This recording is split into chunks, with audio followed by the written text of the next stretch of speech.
Yo, how's it going, broskies? It's your boy Lofi here, and I'm pretty sure you guys can read, so I just want to start off by saying, don't ever do this. Please, okay? Drunk driving bad. Drink responsibly once you're of age, okay? I'm a good role model, so gotta definitely say these things. Anyways, now that I got that out of the way, let's talk about doing irresponsible shit on drugs. So one night, one of my homies, okay, let's call him Aaron, alright? So my homie Aaron invited me out to go, to this club, to like this little rave spot down in Fort Worth. And I never been, out to like do anything like that. I had just turned 21, so had he, and he was like, hey bro, you wanna go to a club and get fucked up?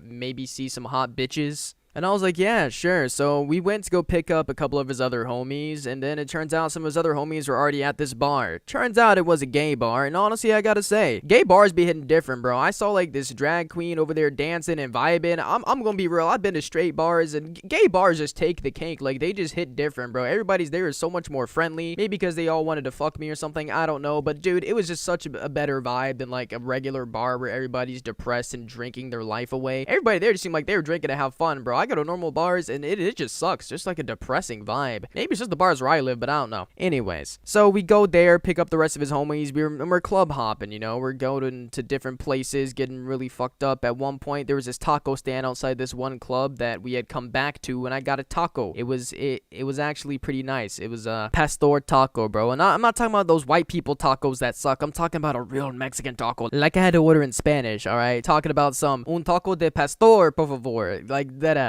But yeah, I had a pretty good time. I drank more than I can remember. Okay, I lost count after the third shot. I was maybe about 5 or 6 beers in. And we definitely smoked a decent amount of weed. Okay, so we were all pretty fucked up. And also keep in mind, while my homie Aaron was driving us all around, he had this bottle of tequila. All right, like I don't remember what kind of tequila it was, but it was like this really expensive kind that had like dancing skeletons on it, like a whole handle, right? And every time we would drive to a new club, to a new rave spot, we would all take like a huge swig of that thing and just go in and start vibing. Now, I know a lot of you are probably thinking, oh, that's not really a big deal, but yeah, when I say everybody took a swig, I mean everybody, bro, including the driver. Definitely not something you should do. So we go to this one rave spot that's, I don't know, kind of like unknown, like in this like warehouse in the middle of like nowhere. It's honestly pretty cool. Wasn't a lot of people there because we decided to go on like a Sunday night for some fuck ass reason, but it was actually pretty cool. There was like some like old school TVs in the background that was playing like weird like psychedelic stuff, and like there was like a fog machine and lasers and stuff. It was really cool. Like, I wish I hadn't been as fucked up as I was so I could remember more of it, but at that point I was like really tired out. We had been to like 3, 4, 5 different bars and clubs and stuff, and I was just tuckered out. Like, after like dancing and vibing and seeing some hot bitches and fishnets and neon, I was like, I think I had my fill. So I sat down on the couch in there and took a fat nap, and then I wake up like 30 minutes later. My homies are like, hey yo, we finna go. It's like 2 a.m. and they're closing down the spot. So my homie takes his other 2 homies to their house, alright? And after we drop them off, he stops the car, turns back, looks at me and says, look bro, I'm gonna be honest, I'm pretty fucked up right now. And I'm like, hey, me too, as I'm struggling to stay awake. And so he just starts driving, alright? And like, we're on the highway going to my house. So I was just like, yo, let's just pass out at my place. It's whatever. Like we're all tired and drunk. And so as we're on the highway, my homie looks back at me and says, bro, I'm gonna be real, I am seeing double right now. And I was like, wait, what?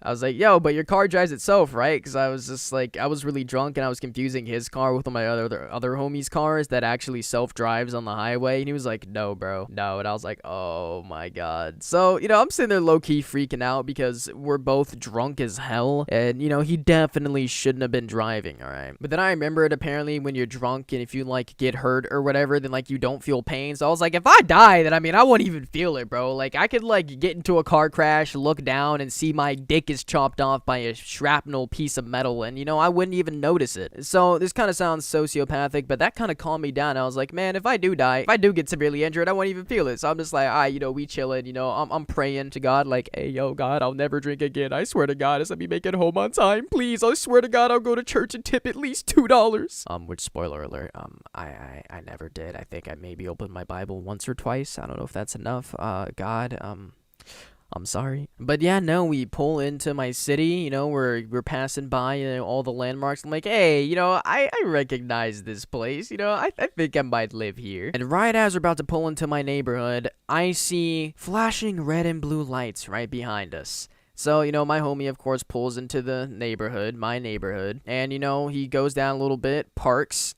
Cop comes up to us. Of course, he rolls down the window. He's like, what's going on, officer? And he's like, you know how fast you were going? And then he was just like, no. He's like, you were going 61 in a 45. And I was like, oh, I didn't know. Because, of course, Mr. Aaron is drunk. And so I just also happen to have that big bottle of tequila I mentioned earlier sitting in my lap. And right as he pulled us over, I had to shove it underneath the seat, but it was too big for that. So when the cop came up, he flashed his flashlight at us. And he flashed the flashlight directly at the bottle of tequila, which, by the way, was, of course, open. Which that in itself is not good. So, of course, he does the normal license, registration, blah, blah, blah, blah, proof of insurance. He goes back, runs my homie's ID and insurance, comes back, shines a flashlight at me and says, hey, I know you. And normally you would think that was a bad thing, but no, I recognize this cop too. So I used to, work at this small burrito place in my town. And, everybody went to this burrito place. The cops, the firefighters, the nurses, the high school kids. And this cop recognized me from there. So he does something that would usually be really, really scary, okay, for any other interaction with a cop. He turns off his body cam, looks at us and says, look, I know you guys are fucked up. His pupils are really dilated. You're slurring your words. How far is your house? And so I'm just like, look, my house is literally right down the street. Like, it's literally 2 houses down. Like, we were practically parked right in my front yard. And so he's like, all right, you guys make it home safe. He just gave my homie a speeding ticket, and that was it, and let us go. I thank God every day that I worked in that Mexican taco sweatshop for 2 years because I can get away with pretty much anything. I own the police in my town, okay? You think the government owns the cops? You think the Illuminati, the deep state? No. It's me. Nah, but seriously though, because of the fact that that cop recognized me, neither him or I went to jail that night. Homie was really, really chill. He was just like, yo, you guys are fucked up. Just get home safe. Like, that almost never happens, bro. Like, God decided to give me and the homie Aaron a chance that night. And we took that chance and went back to my house, watched a bunch of Adventure Time, and passed the fuck out. Now, I've run into that cop a couple other times since then while I've just been out skateboarding and whatever, and he's always been super friendly. Honestly, that's how police officers should be, They should be like, hey, I recognize you as, an upstanding member of this community. Keep doing stupid shit, but just make it home safe, alright, buddy? Nah, but seriously, though, I don't think that would ever happen again.